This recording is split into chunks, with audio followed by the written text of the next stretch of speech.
आजाद सिपाही ने अपना नया ऐप लॉन्च किया है। आप उसे प्ले स्टोर पर जाकर आजाद सिपाही टाइप कर उसे इंस्टॉल कर सकते हैं। झारखंड में भाग रहा है एनडीए का इंजन, पर अभी तक नहीं जुड़ पाए हैं डब्बे। 11 अप्रैल को बननी थी जिला स्तर पर कोऑर्डिनेशन कमेटी, पर अभी तक नहीं हो पाई बैठक। एक साथ प्रचार में उतरने का कार्यकर्ता कर रहे हैं बेसब्री से इंतजार।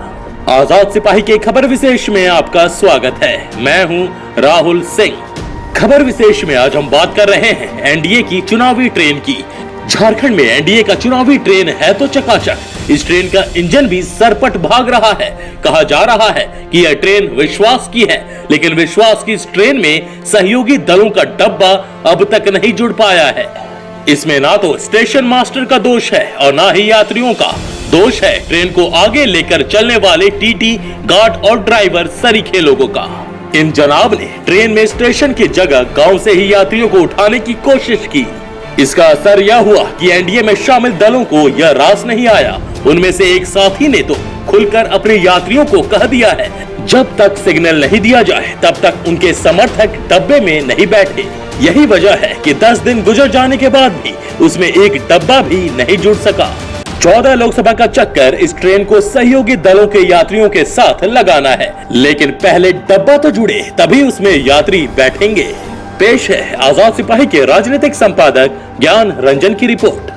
देश के साथ साथ झारखंड में भी चुनावी सफर पूरी रफ्तार पकड़ चुका है। देश में चौथे चरण का जिस दिन चुनाव होना है, उस दिन झारखंड में पहले चरण का चुनाव होगा।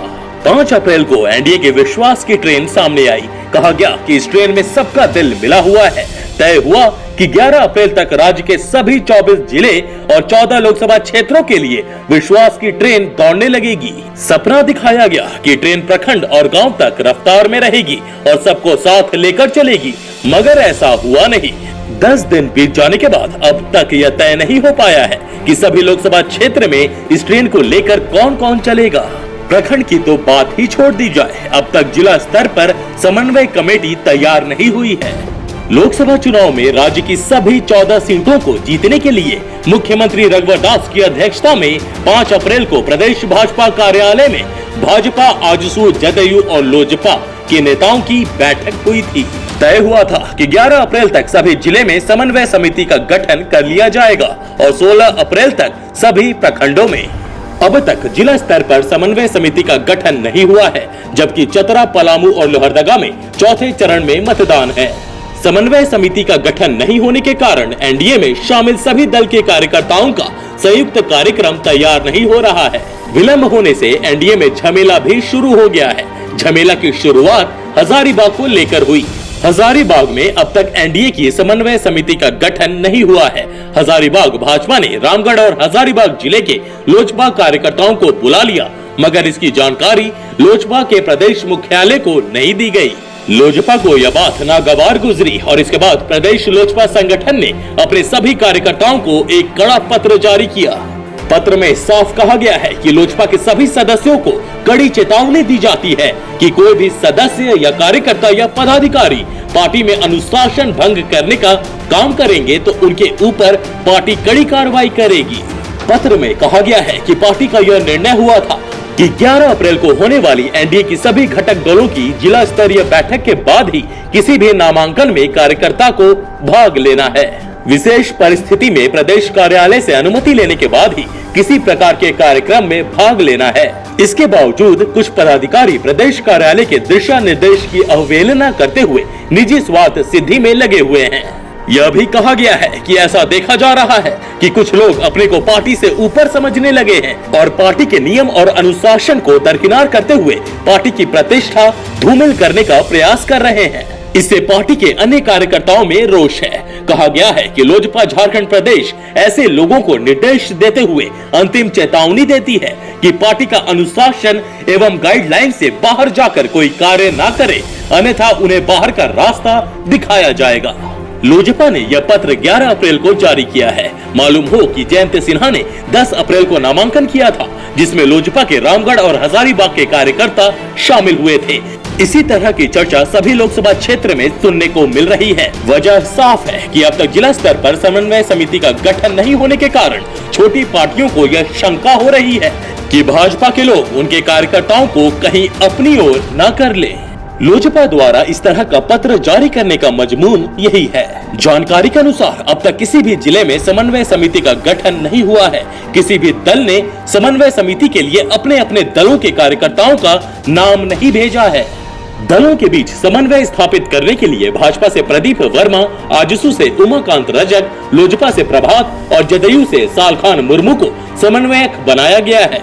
आजसू के केंद्रीय प्रवक्ता देवशरण भगत ने कहा कि सभी जिले का फॉर्मेट तैयार कर लिया गया है, बहुत जल्द घोषणा कर दी जाएगी। वहीं पूर्व मंत्री और आजसू के वरिष्ठ उपाध्यक्ष उमाकांत रजक कहते हैं कि धनबाद में बैठक हो गई है, बोकारो में नहीं हुई है और गिरिडीह के बारे में जानकारी नहीं है। लेकिन भाजपा के विधायक का कहना है कि अभी तक धनबाद में कोऑर्डिनेशन कमेटी का गठन नहीं हुआ है।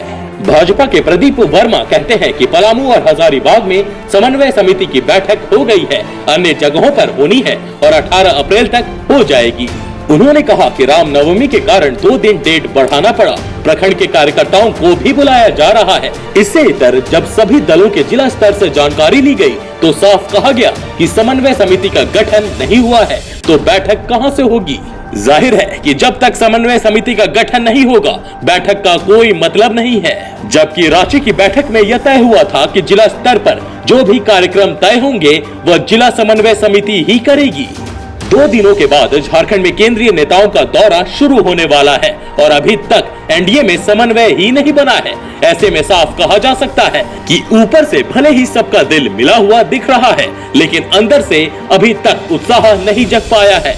झारखंड में अभी तक कहीं भी एनडीए में शामिल घटक दलों का प्रचार वाहन नहीं दिख रहा। अभी तक किसी प्रत्याशी के मंच पर दूसरे दल के नेता शिरकत नहीं कर रहे। लोकतंत्र की खासियत होती है कि हर दल के कार्यकर्ताओं और समर्थकों के लिए यह उत्सव जैसा होता है, वे चुपचाप बैठ नहीं सकते। जाहिर है कि ऐसे में अगर पार्टी की तरफ से साफ दिशा निर्देश नहीं मिलेगा, उन्हें कार्य योजना नहीं बताई जाएगी, तो वे रास्ता भी बदल सकते हैं। आज के आजाद सिपाही के खबर विशेष में बस इतना ही। देश विदेश की तमाम बड़ी खबरों के लिए आप पढ़ते रहिए अपना लोकप्रिय दैनिक अखबार आजाद सिपाही। और आप हमारे इस YouTube चैनल को सब्सक्राइब करना ना भूलें। जुड़े रहिए आजाद सिपाही के साथ। धन्यवाद।